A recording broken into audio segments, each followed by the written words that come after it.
오늘은 빌립보서의 마지막 장인 4장의 말씀을 나누게 됩니다. 오늘 본문에서 사도 바울은 사랑하고 사모하는 형제요, 자매들에게 편지를 하고 있습니다. 이러한 믿음의 동역자들에게 여러 권면과 당부의 말씀을 하고 있습니다. 1절 말씀입니다.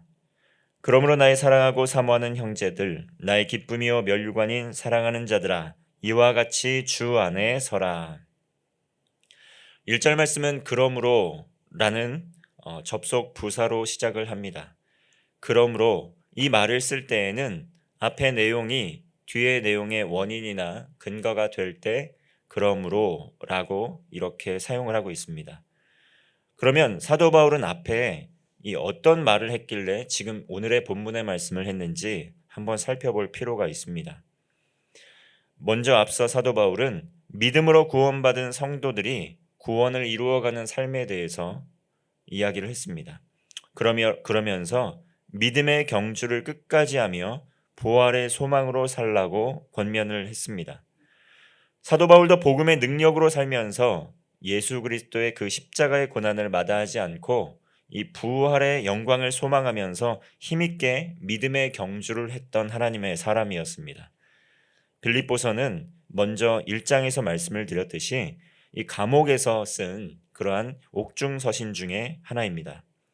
감옥에서조차 사도 바울은 부활의 소망으로 이 동역자들에게 믿음의 삶을 살면서 예수님의 십자가의 희생을 헛되게 하지 말라고 권면하고 있는 것입니다. 그리고 부활의 소망을 갖고 그러한 믿음의 경주를 끝까지 나와 같이 감당하라 이렇게 말씀을 하고 있는 것입니다. 그러므로 특히 사랑하고 사모하는 동역자들에게 이렇게 당부의 말씀을 하고 있습니다. 이들은 사도 바울에게 어떠한 존재들이었습니까? 그들은 사도 바울에게 정말 사랑하고 사모하는 동역자들이었고 그리고 기쁨이 되기도 했습니다. 그리고 사도 바울에게 이들은 마치 면류관과 같은 존재들이었다 이렇게 고백을 하고 있습니다. 여러분, 면류관은 이 상급으로 주어지는 그러한 왕관입니다. 7집사 중에 최초의 순교자였던 스데반의 이름, 이것이 바로 이 헬라어로는 스테파노스라고 하는데 이것이 면류관이라는 뜻입니다. 사랑하는 이 동역자들을 볼 때 승리를 거머쥔 상급처럼 여겨졌다는 것이죠. 스데반은 최초의 교회의 순교자였는데 비록 순교를 하였지만 정말 이 면류관, 왕관을 쓰듯이 비록 그들 복음을 대적하는 자들에게 죽임을 당하였지만 하나님의 나라의 그 부활의 소망을 가지고 눈을 감았다. 그러한 것입니다. 사도 바울은 이들에게 이러한 사랑하는 자들 그리고 정말 이 기쁨이 되는 자들 또 이들이 면류관과 같은 자들에게 권면의 말씀을 하고 있는데 그것은 무엇이냐면 주 안에 서라는 것입니다. 주 안에 서라. 주 안에 굳건하고 견고하게 이 주님의 말씀 안에서 뿌리를 내리고 그것이 삶의 가치가 되어서 흔들리지 말고 그것을 실천하며 힘있게 살라는 말씀입니다. 사랑하는 믿음의 동역자, 복음으로 나은 자들에게 가장 당부하고 싶은 말씀은 무엇이었냐면 그것은 바로 주 안에 서라는 것입니다. 그런데 이들에게 문제가 생겼습니다. 2절의 말씀입니다. 내가 유오디아를 권하고 순두개를 권하노니 주 안에서 같은 마음을 품으라. 이 유오디아와 순두개, 이 두 명의 여인들 사이에 다툼과 분쟁이 생겼습니다. 한 마음을 품지 못하고 다른 마음을 품고 있었다는 것입니다. 사도 바울은 그러므로 이 귀한 이 두 자매에게 주 안에서 같은 마음을 품으라 권면하고 있습니다. 어떤 이유 때문에 구체적으로 어떤 사유 때문에 두 사람 사이에 분쟁이 생겼는지 이 성경의 말씀을 통해서 우리는 다 알 수는 없습니다. 그런데 이 두 사람은 사도 바울에게 매우 소중한 사랑하는 동역자였다라는 것을 알 수 있습니다. 3절의 말씀을 보면 또 참으로 나와 멍에를 같이 한 내게 구하노니 복음에 나와 함께 힘쓰던 저 여인들을 돕고 또한 글레멘드와 그 외의 나의 동역자들을 도우라. 그 이름들이 생명책에 있느니라. 이들은 사도 바울과 복음에 함께 힘쓰던 여인들이었습니다. 그리고 그들 역시 이 생명책에 있는 구원받은 하나님의 사람들이었습니다.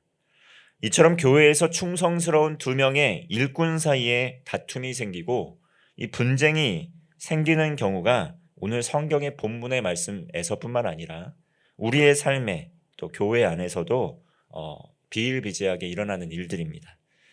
그런데 문제는 무엇이냐면 어느 한 사람이 잘못해서라기보다는 서로 다른 사람이 만나서 함께 동역하면서 누구의 잘잘못을 가리기가 어려울 때가 참 많다는 것이죠.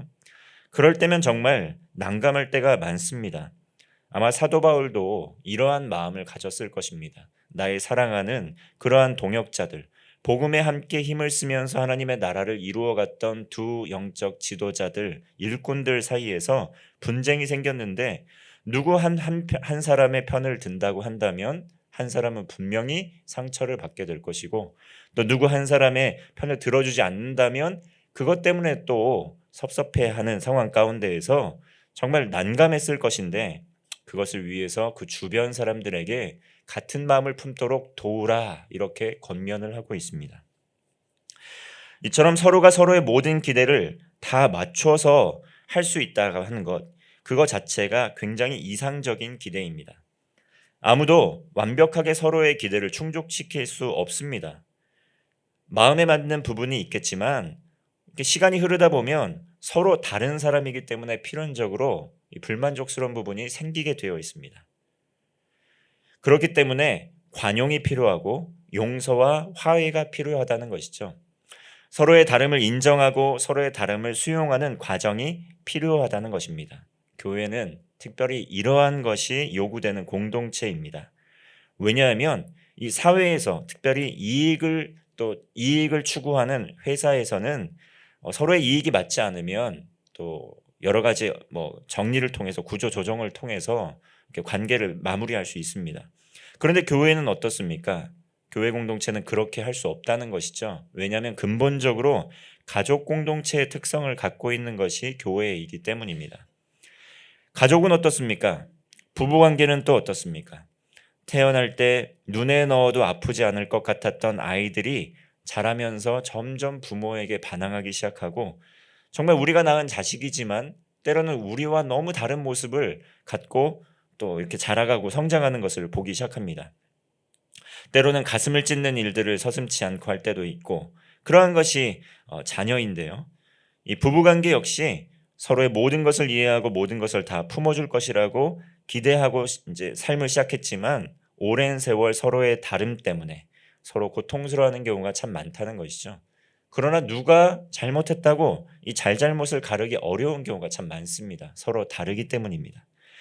그러나 결국 관계가 지속되고 더 성숙하고 더 아름다워질 수 있는 것은 무엇입니까?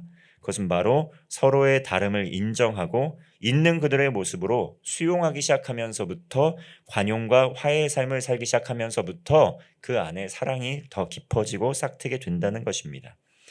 사도 바울은 이 두 사람의 다툼과 분쟁을 어떻게 하면 극복할 수 있는지 권면의 말씀을 합니다. 관용을 베풀라는 것이고요. 그리고 관계 안에서 우리가 적용할 수 있는 부분이 참 많다는 것을 볼 수 있습니다. 4절의 말씀입니다. 우리 함께 읽겠습니다. 시작. 주 안에서 항상 기뻐하라. 내가 다시 말하노니 기뻐하라. 주 안에서 항상 기뻐하고 기뻐하는 것입니다. 그리고 5절의 말씀입니다. 시작. 너의 관용을 모든 사람에게 알게 하라. 주께서 가까우시니라. 그리고 관용을 베풀어서 용서하고 화해하는 삶을 사는 것입니다. 6절과 7절의 말씀을 보면 아무것도 염려하지 말고 다만 모든 일에 기도와 간구로 너의 구할 것을 감사함으로 하나님께 아뢰라. 그리하면 모든 지각에 뛰어난 하나님의 평강이 그리스도 예수 안에서 너희 마음과 생각을 지키시리라. 다툼도 일어나고 분쟁도 일어나고 어려움이 참 많지만 서로 잘잘못을 가리고 판단하기에 앞서서 먼저 서로에게 관용을 베풀고 서로 주 안에서 한 마음을 품고 기뻐하며 살라는 것입니다. 그리고 그러한 문제들이 시시때때로 우리의 삶을 지배하고 우리의 삶을 송두리째 흔들 때도 많이 있지만 그것을 염려하거나 또 걱정을 지나치게 하지 말고 모든 일을 할 때 먼저 하나님께 기도하고 간구하라는 것입니다.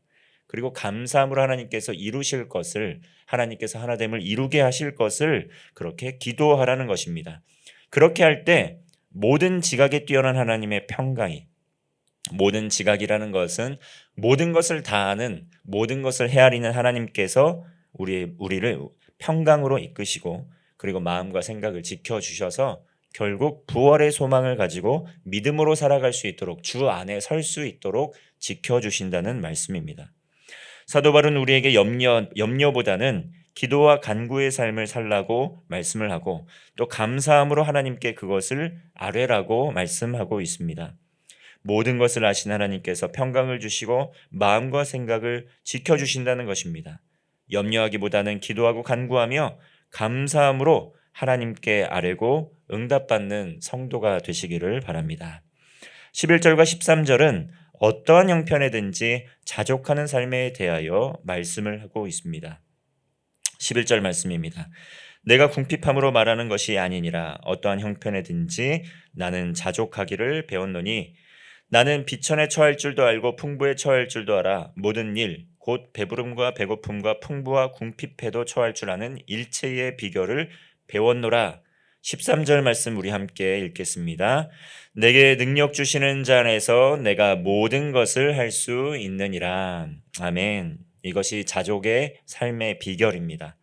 사도 바울은 어떤 형편이든지 스스로 만족하는 삶, 스스로 자족하는 삶, 그것을 살았습니다. 비천할 때에 지나치게 자기 비하에 빠지지 않았다라는 것이죠. 그리고 풍요로울 때 배부름 때문에 지나치게 교만하거나 우쭐거리는 삶을 살지도 않았습니다. 그러면서 내게 능력 주시는 자, 바로 곧 예수 그리스도 안에서 나는 모든 것을 할 수 있노라고 믿음의 고백을 한 것입니다. 우리가 자존감을 찾을 수 있는 그 근거, 바탕은 무엇입니까? 그것은 바로 예수 그리스도께서 우리의 생명의 구주이시고 구원자이시고 주인이시고 우린 하나님의 자녀라는 것, 거기에서부터 우리의 자존감, 우리의 존중함이 시작된다는 것입니다. 그런데 현대인들은 자족함이 없어서 늘 분주하고 늘 바쁜 삶을 살면서 번아웃에 시달리며 살아갑니다. 그 자존감을 내가 사회에서 성취한 것을 통해서 성취하기 위해서 또 일을 열심히 하기도 하고, 그리고 그 자존감을 내가 가진 부와 명예에서 찾으려고 열심히 살아가기도 합니다. 빈곤할 때는 낮은 자존감으로 힘겹게 살고, 부유할 때는 그것이 자랑이 되어서 교만한 사람의 자리에 서기도 합니다. 그러나 사도 바울은 모든 것이 주께로 온 것임을 깨닫고 겸손하게 주와 동행하는 삶을 살았습니다. 모든 것이 하나님께로 오는 것이고 나는 하나님의 귀한 자녀이고 하나님께서 우리에게 쓰시기에 합당한 것을 늘 끊임없이 공급하여 주실 것이라는 그러한 믿음과 확신으로 살았기에 오늘 본문의 말씀과 같은 고백을 할 수 있었던 것입니다. 내게 능력 주시는 자 안에서 모든 것을 감당할 수 있노라고 감사하며 살았던 신앙의 본을 보여주었다는 것입니다. 이와 같이 오늘 하루 어떤 형편과 상황에 있든지 하나님 안에서 관용을 베풀고 하나님께서 주시는 평화를 누리고 지금까지 주신 그 은혜를, 한 해 동안의 은혜를 돌아보며 주어진 상황과 환경과 형편에 감사하는 하루 되시기를 바랍니다. 모든 것이 하나님의 은혜입니다. 현재의 결핍이 있다면 그것으로 지나치게 염려하거나 걱정하지 말고 기도와 간구로 감사함으로 하나님께 아뢰고 하나님께서 주시는 능력으로 승리하는 하루 되시기를 바랍니다. 기도하겠습니다. 하나님 아버지, 우리의 삶에 있는 모든 갈등과 아픔과 서운함, 원망, 그것을 예수 그리스도의 십자가 앞에 못 박기를 소망합니다. 지난 한 해 있었던 모든 일들 하나님께서 주시는 은혜와 사랑에 감사하며 하나님 앞에 회개하고 관용을 베풀며 용서하고 화해하는 삶을 살게 하여 주옵소서. 모든 염려와 걱정과 근심을 주님께 맡겨드리고 하나님께서 주시는 능력으로 승리하는 삶 되게 하여 주시옵소서. 주 안에서 모든 질병은 떠나가게 하시고 치유와 회복의 은혜를 허락하여 주시옵소서. 내게 능력 주시는 자 안에서 그리스도 안에서 새 힘을 얻고 하나님 나라의 일을 잘 감당하는 우리 모두 되게 하여 주시옵소서. 예수님의 이름으로 기도하옵나이다. 아멘.